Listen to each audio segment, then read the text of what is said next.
辦法落山，有人就捉成人鏈咁樣落山，有人索性瀡住落山，有人連衫都結埋冰。條冰頸巾。由於安全考慮，警方實施封路，唔再俾市民上山。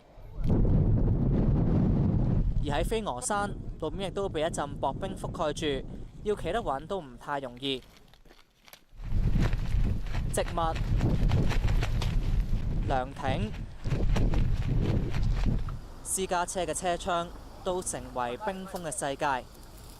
雖然不時就落住毛毛細雨，仍然有市民係嚟到飛鵝山觀景台呢度係睇一啲結霜同結冰嘅情況。有父母帶埋1歲同埋3歲嘅女上山。例如個地下結晒冰啊、好跣啊，根本唔適合行嘅，我哋都唔會行。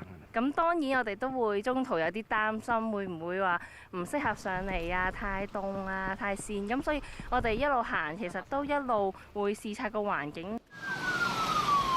飛鵝山一度有百幾人被困。